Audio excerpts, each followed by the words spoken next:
In the second video of our homesteading series, we're going to be talking about freezing fresh vegetables.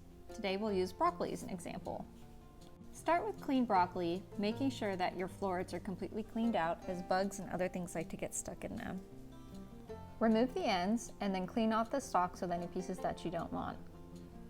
Go ahead and slice your stalks and don't throw them out. I know a lot of people don't really consider them, but I think they're one of the best parts of the broccoli. You'll also want to cut the heads off and then be ready to break the florets down into your desired size. Slicing the stalks makes them cook faster, so try to keep them thin rather than quartered or thickly chopped.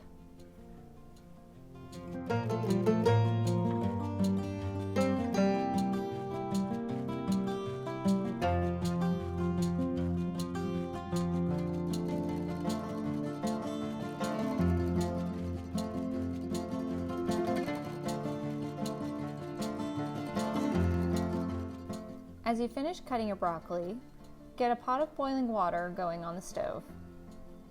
Once everything is prepped, we'll go ahead and parboil the broccoli in order to retain color and texture.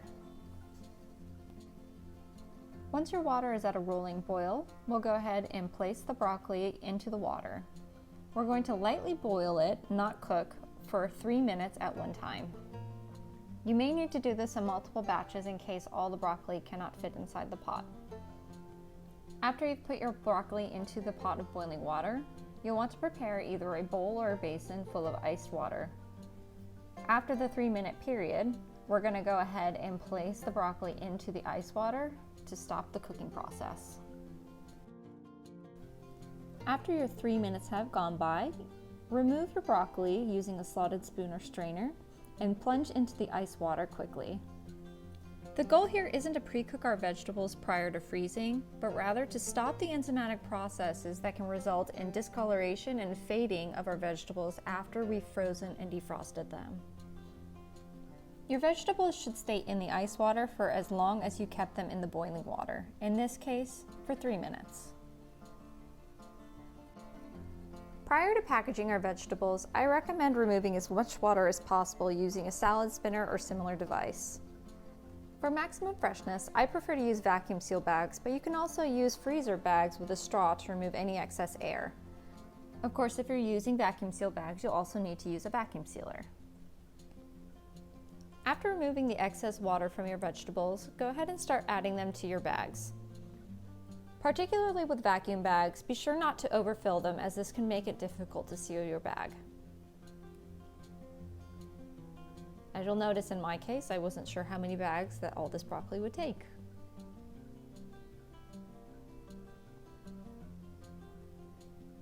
Once it's filled and ready to go, flatten your bags out as much as possible. This will help with even freezing and minimize any chances of freezer burn.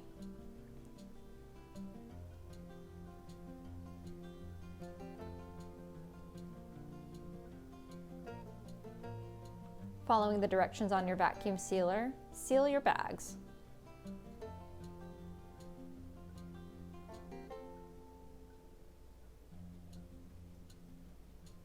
In my case, I found that there was still a little bit too much water in the bags, so there was an incomplete seal. I actually needed to seal them a second time in order to get the final result. Once you've sealed your bags, place in the fridge to bring to a cooler temperature, and then pop into the freezer once they're cold. Thanks for watching.